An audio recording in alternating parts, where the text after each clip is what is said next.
Ya, sidang kita mulai lagi. Skor dicabut dan sidang tetap terbuka. Terakhir tadi giliran majelis mengajukan pertanyaan. Berikutnya kami berikan kesempatan kepada terdakwa maupun penasihat hukum. Ya, terima kasih majelis. Dari kami dimulai dari Pak Anas. Silakan dimulai dari terdakwa. Silakan.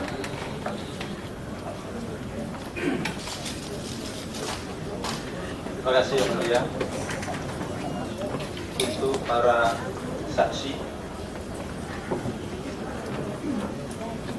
saya fokus dari surat dakwaan yang disampaikan oleh jaksa penuntut umum. Pertama adalah soal posko. Di dalam dakwaan jaksa penuntut umum disebutkan bahwa tim relawan pemenangan Anas untuk Kongres Partai Demokrat di Bandung ada 2 posko. Satu posko di apartemen Senayan City, posko 2 di apartemen Ritz-Carlton Pacific Place. Saya akan bertanya pada para saksi yang merupakan relawan. Pertama dari Pak saksi Pak Mirwan.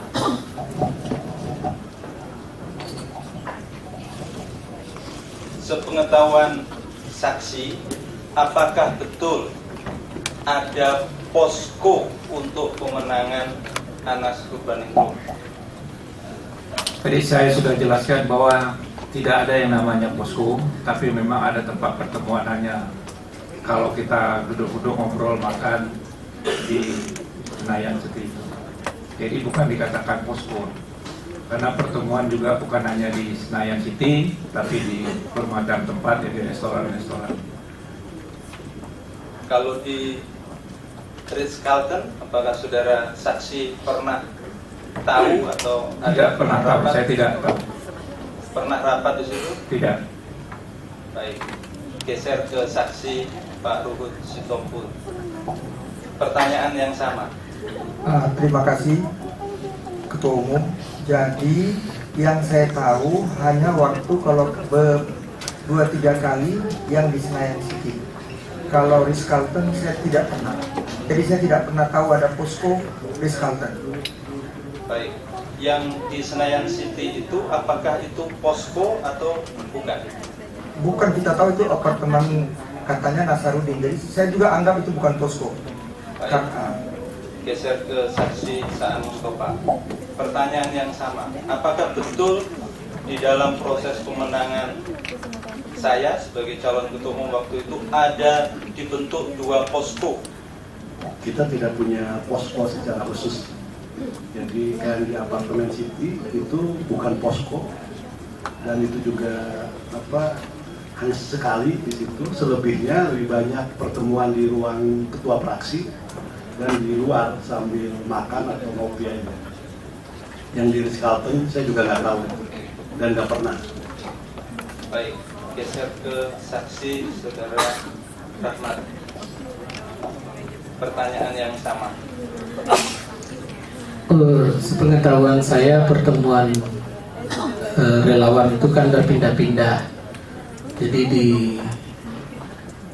Senayan City itu saya lebih tahu dari koordinator-koordinator ini bahwa itu adalah apartemennya Pak Nazar yang dia sewa sendiri. Baik. Yang di Ritz-Carlton saudara saksi tahu? Saya tidak tahu kalau yang di Ritz-Carlton. Pernah rapat di apartemen Ritz-Carlton, posko apartemen Ritz-Carlton? Tidak pernah. Geser ke Pak saksi Pak Pasat. Pertanyaan yang sama. Tidak ada posko. Jadi yang di Ritz-Carlton itu tidak ada, tidak pernah. Kalau di Senayan City itu saya hanya hadir 2 kali. Itu bukan posko, itu jadi bagian dari tempat kita pindah-pindah pertemuan informal. Baik. Mengapa ini saya tanyakan, minta ketegasan saudara saksi, karena di dalam dakwaan itu disebutkan 2 posko dan ada biaya yang dianggap sebagai penerimaan. Baik, itu yang pertama. Yang kedua, saya ke Pak Saksi Saudara Saan. Di dalam surat dakwaan juga disebutkan bahwa pada bulan Januari dan Februari sudah ada pertemuan besar dengan DPC. Bahkan pada bulan Januari disebutkan dengan 513 DPC, kemudian pada bulan Februari dengan 430 DPC.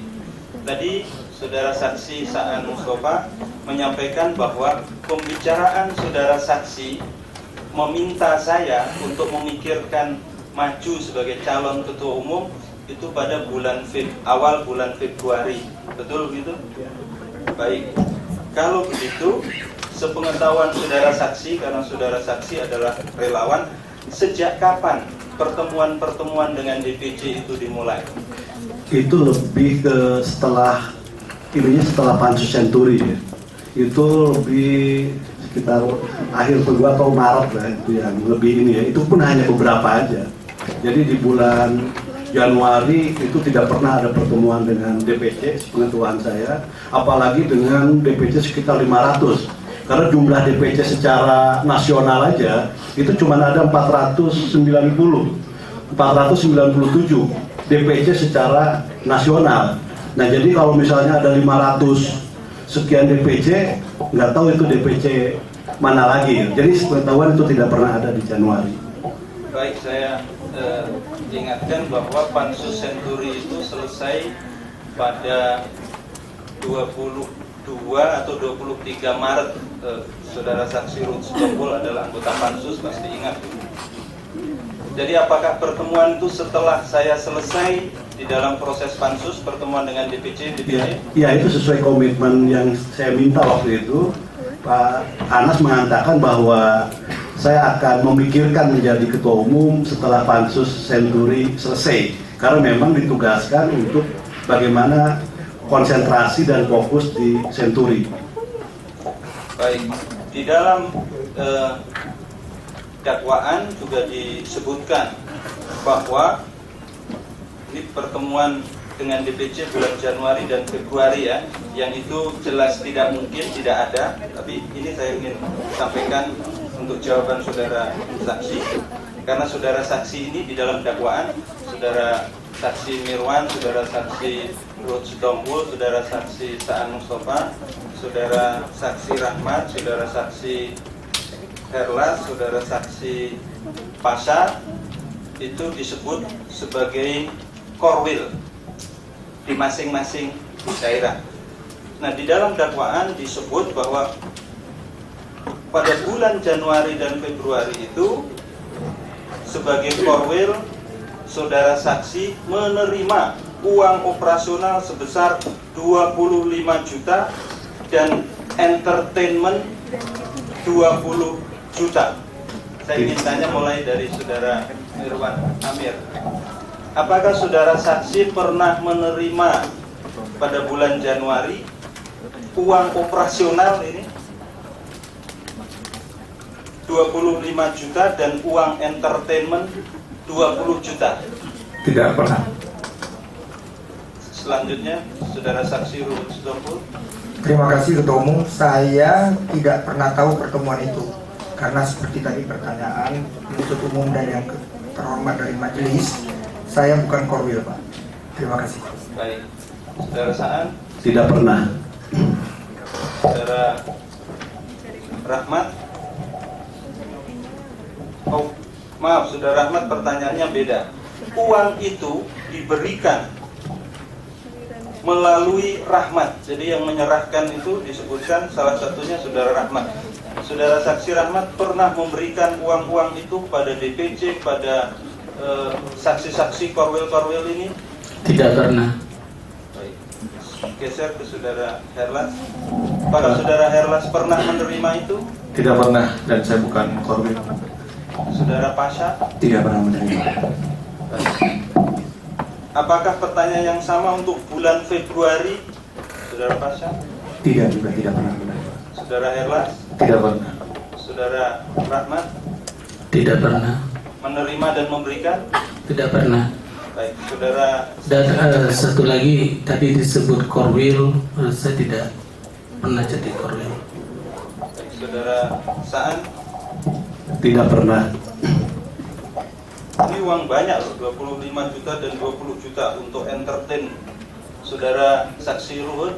Tidak pernah. Saudara Saksi Mirwan? Tidak pernah. Baik.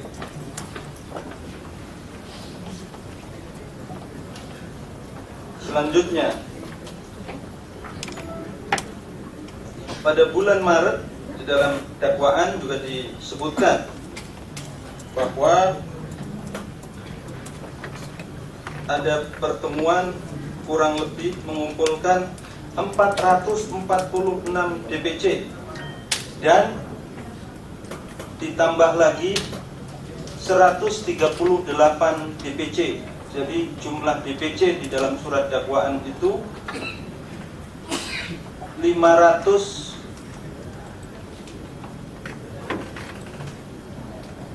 maaf matematika saya tidak bagus.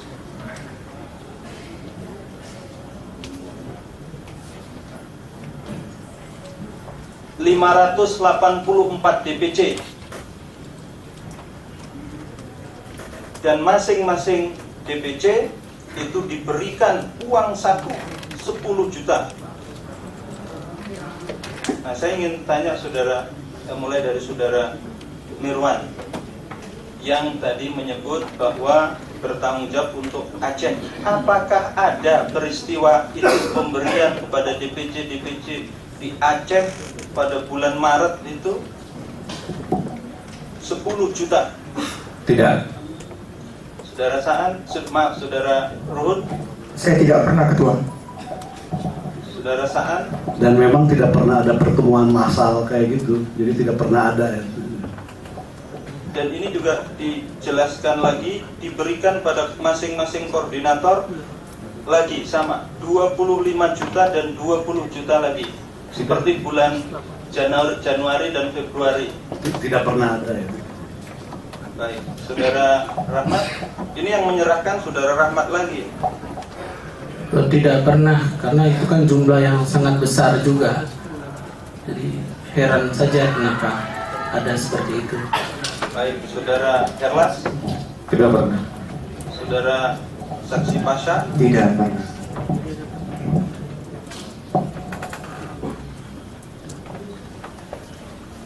Kemudian selanjutnya,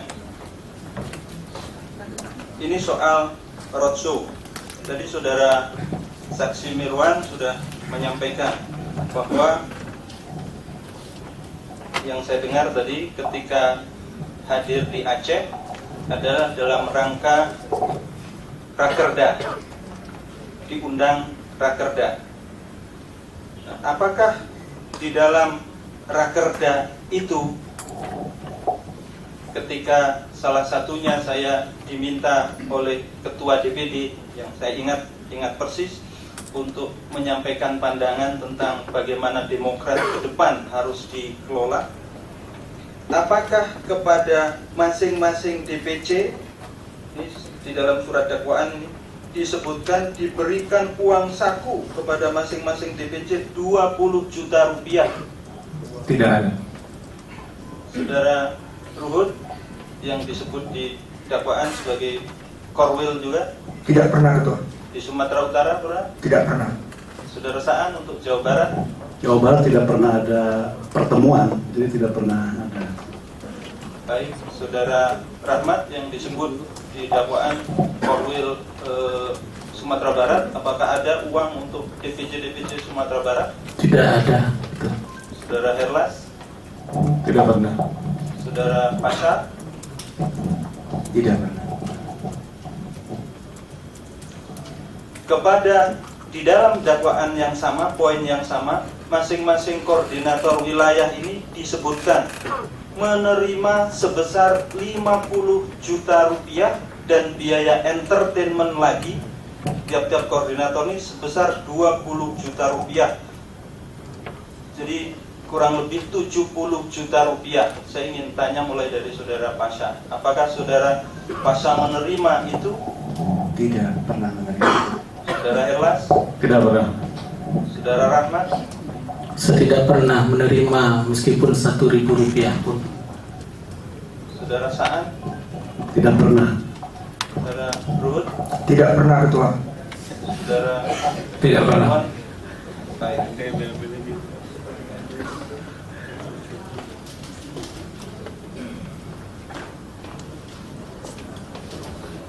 Selanjutnya di dalam dakwaan juga, tadi saudara Saan menyebutkan bahwa di dalam deklarasi itu hadir kurang lebih 400-an orang. Kemudian yang hadir DPC kurang lebih 200 orang. Betul begitu?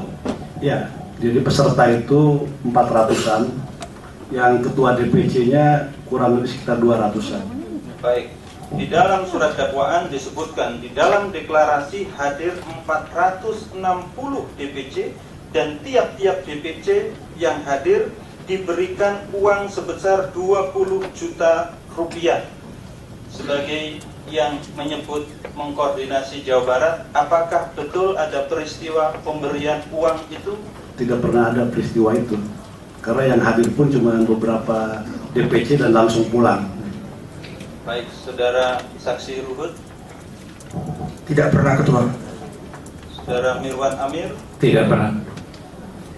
saudara Rahmat, Tidak pernah. saudara Herlas, Tidak pernah. saudara Pasha. Tidak pernah.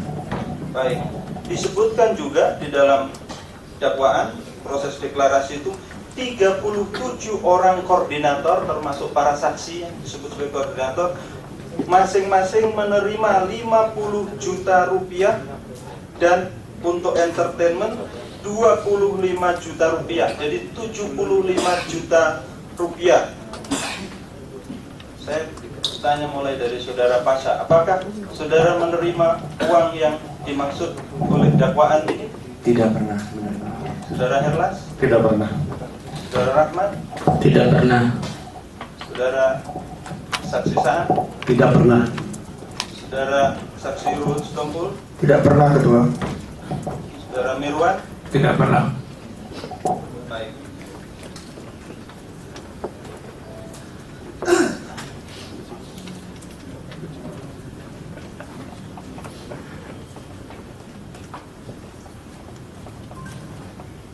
Baik. Itu di dalam proses persiapan kongres ya. Kalau soal BlackBerry tadi sudah ada keterangan dari para saksi. Saya tidak ingin mengulangi pertanyaan CPU. Ini proses kongres di Bandung.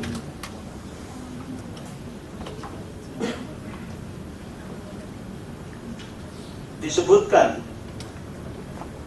di dalam dakwaan, di dalam menjelang keberangkatan, disebutkan terdakwa memerintahkan memberikan uang saku guna pemenangan terdakwa kepada seluruh DPC pendukungnya sebesar 2.000 US dollar kepada 290 DPC ditambah yang sudah menunggu di Bandung sebesar sebanyak 490 DPC.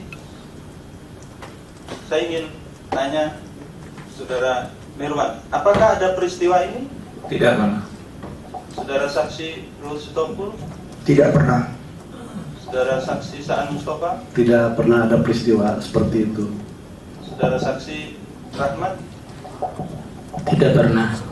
Saudara saksi Herlas? Saya tidak tahu. Saudara saksi Pasha? Tidak ada. Baik. Selanjutnya, masih di dalam dakwaan.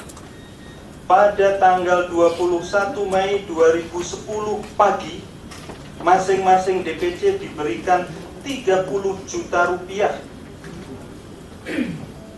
Jadi DPC yang katanya 490 tadi itu diberikan uang masing-masing 30 juta rupiah. Jadi saudara Pasha, yang saudara tahu di Jawa Barat bagaimana? Jawa Barat tidak. Saudara Herlas? Tidak tahu, Mas. Saudara Rahmat? Tidak pernah. Saudara Saksi Saan? Tidak pernah ada. Saudara Saksi Ruhut Sitompul? Tidak pernah ada. Saudara Saksi Irwan Amir? Tidak pernah. Di dalam kalimat yang sama disebutkan lagi 37 koordinator diberikan 100 juta rupiah dan untuk entertainment. Jadi ketika tanggal 21 itu saudara-saudara koordinator ini disebutkan menerima 100 juta rupiah. Apakah saudara Mirwan menerima 100 juta rupiah? Tidak pernah. Saudara Rus Sitompul?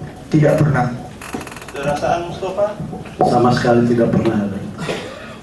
Saudara Rahmat? Tidak pernah. Saudara Herlas? Tidak pernah. Saudara Pasha? Belum pernah. Tidak pernah. Belum pernah atau tidak pernah? Tidak pernah. Selanjutnya, pada tanggal 22 Mei 2010, ini berubah lagi jumlahnya, 315 DPC yang memilih terdakwa, 315 DPC yang memilih terdakwa. Nah, tanggal 22 Mei ini belum pemilihan. Diberikan dana lagi sebesar masing-masing 5.000 US dollar. Saya ingin tanya saudara Pasha, apakah betul?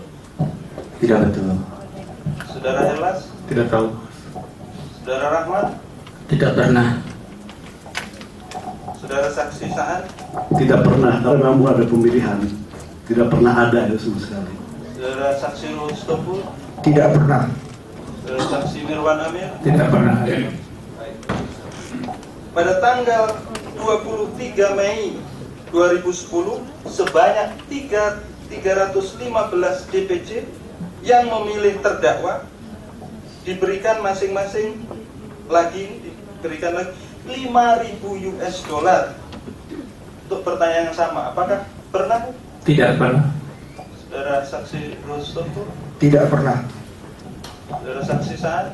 Ya, yang memilih aja 280 putaran kedua. Jadi tidak pernah ada peristiwa itu. Kalau putaran pertama berapa? 236.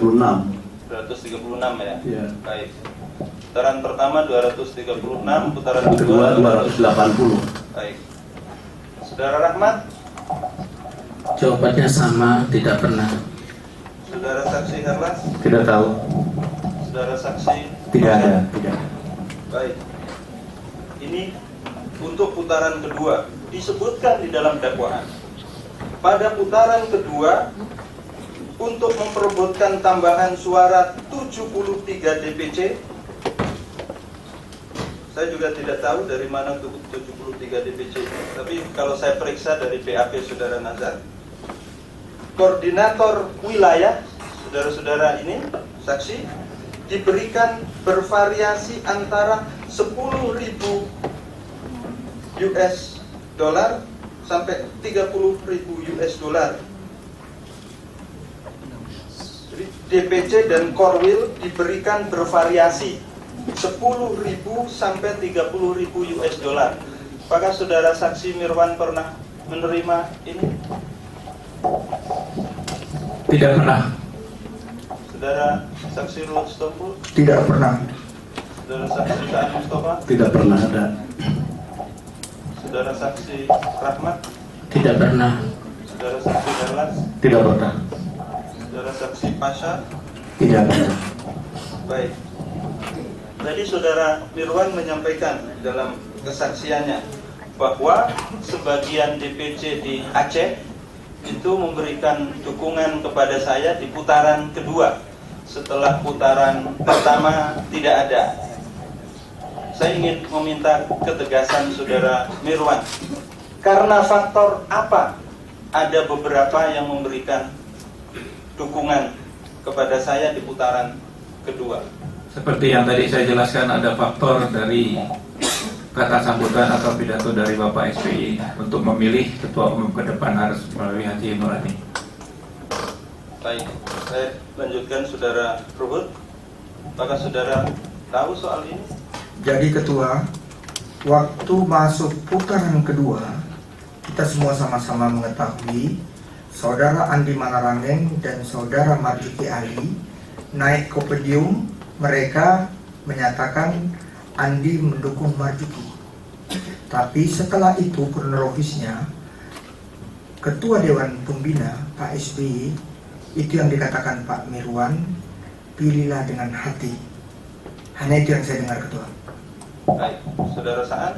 Saya ingin memberikan ilustrasi dulu karena waktu dari putaran pertama ke putaran kedua, kebetulan saya nggak pernah keluar dari ruang sidang. Memang ketika mau masuk ke putaran kedua, itu suasana itu kan sangat luar biasa karena ada koalisi antara Pak Marzuki Ali dengan Pak Andi Malarangeng datang ke podium, dia bergandengan tangan menyatakan dukungan. Dan di situ memang suasana sama sekali semua tertuju ke podium, jadi tidak ada sama sekali peristiwa-peristiwa seperti itu. Jadi semua tertuju ke podium, ke panggung. Baik, Saudara Rahmat.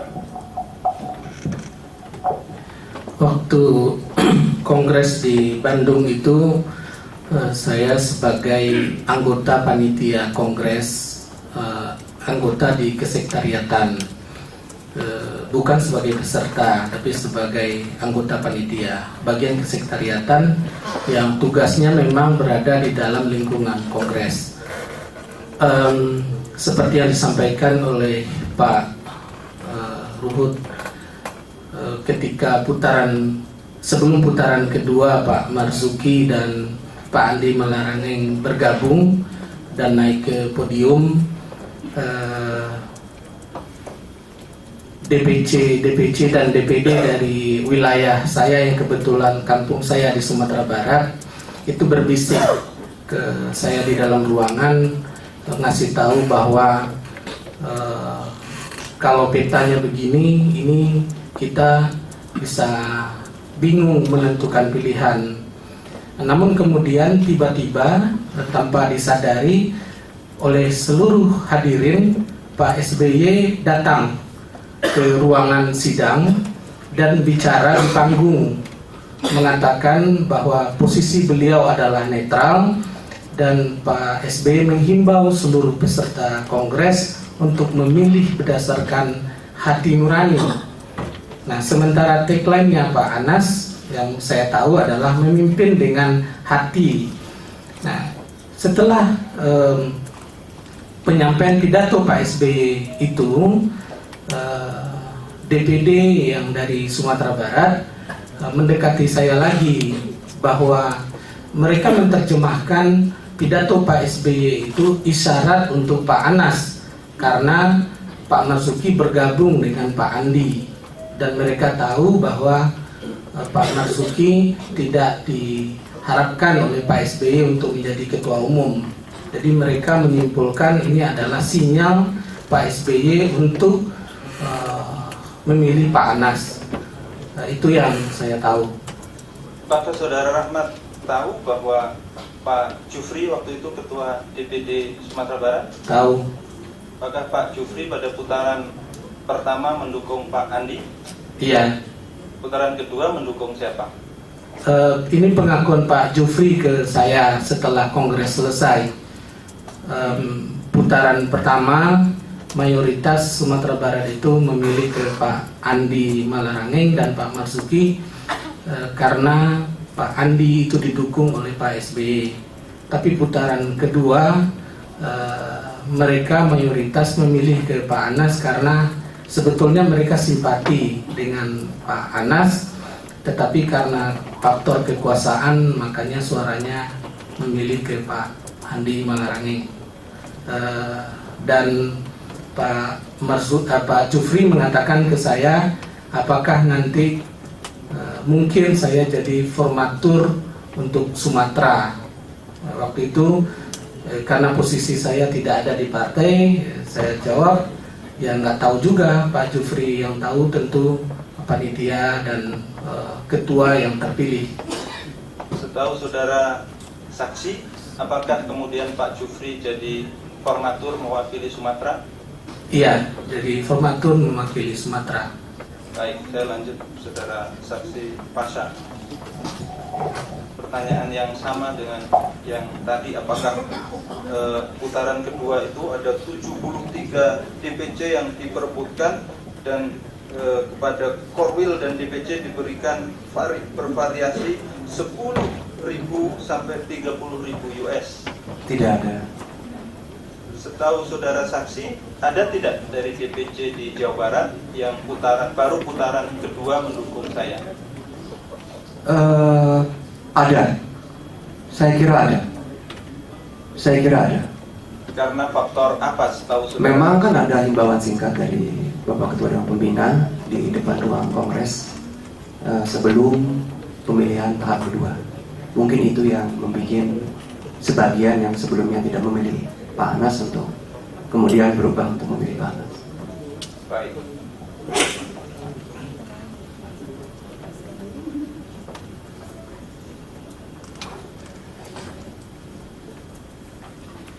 Ini soal mobil Harrier. Saya ingin ke Pak Saad.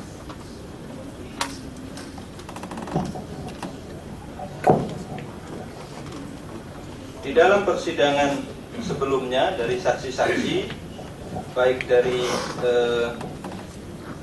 dealer, kemudian dari bekas pegawainya saudara Nazarudin, disebutkan bahwa Harrier itu dibeli pada tanggal 12 September 2009